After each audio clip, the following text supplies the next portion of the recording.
Blessed are the humble, for they shall inherit the earth. So in many ways, to our modern ears, that sounds false. It seems that those who are strong, those who are aggressive, those who claim this world, who go out and set goals and achieve them, to them, the world belongs. What Jesus is saying in this phrase is not so much that we should be humble in the sense of not expressing ourselves, but in our attitude toward the way we express ourselves and to the divine. I think originally most people heard this phrase as, blessed are the meek, they shall inherit the earth. When I hear the word meek, I don't think it's the same way the ancients heard the word meek. When Jesus said, I am meek, or it was said of Moses, he is the meekest man in the world, I doubt they were thinking that he is shy and retiring, that we are unwilling to stand up for ourselves, or that we let anyone take advantage of us without complaining. That's not what meek means in this sense. It really means humility. Humility in this sense, that you are humble in that you can allow that which is governing the universe to also govern your life and to govern the way you approach life. This is a form of humility that doesn't require you to be subservient to other people. That doesn't require you to be self-deprecating beyond just courtesy. Inwardly, you can still hold yourself in high self-esteem. You can still act with boldness and with courage, but you would be receptive and in tune with what's going on in the world, what the divine is saying to you, what the Spirit is saying to you, all the factors that can influence you to move in an elegant and sophisticated way, attuned to what is going on in the environment, both material and divine. This is the practice of being meek so that you might inherit the earth. But the real thing is, if you want your love life to go beautifully, we must be humble, meek even, in the same way that we listen to what's going on. We hear what the other person is up to, and we don't know what's best for somebody else. We can let them unfold as they would. Our hearts tend not to be too proud. It is our minds, I think, that get in the way.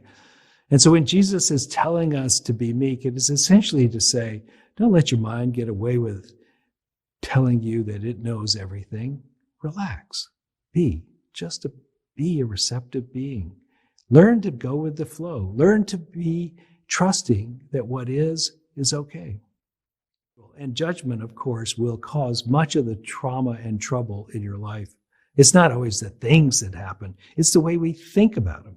So Byron Katie asks us to do something in her practices. She asks us to judge our neighbor, just to then write it down. 3 questions. The first question is it true? Your judgment, is that true, just as it is? And you can say, yes, of course it's true. She should definitely take care of her lawn. It makes the neighborhood look unsightly. And then she would ask the second question, can you absolutely know that it's true? And when asked that way, the only person that could really answer that question would be God. And unless you want to play God, the next answer has to be, well, I don't know for sure, or no, I don't absolutely know. So the answer to the second question is no. It isn't necessarily true that it has to be done the way I judged it. The third question is, who would you be without that thought? So if you've ever been angry with someone, or ever felt like someone was doing you wrong, and you came to this realization that the very thought that they're doing you wrong is what's causing you suffering, when you answer that question, it would be obvious. Well, I'd be happier, I'd be more peaceful, I'd have less to worry about, I could get on with my life. So there you have it, an awakening in 3 questions. Now, the last thing she would ask is to turn it around and to see the world differently. What in essence is the opposite of that, which is equally true to what you were saying? You have come to realize that your judgment is not making your world better. You are not inheriting a beautiful world when you do that. What you're inheriting are your judgments, which are painful in and of themselves. And so therein lies the crux of it. We do not want to meet the world from our judgmental self, or from our all-knowing self, or from our arrogance, or from our self-righteousness. We want to meet the world with humbleness.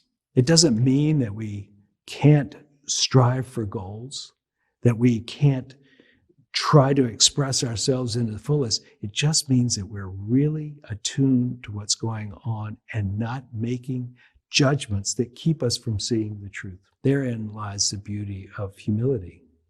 Humbleness allows us to do that which frees us.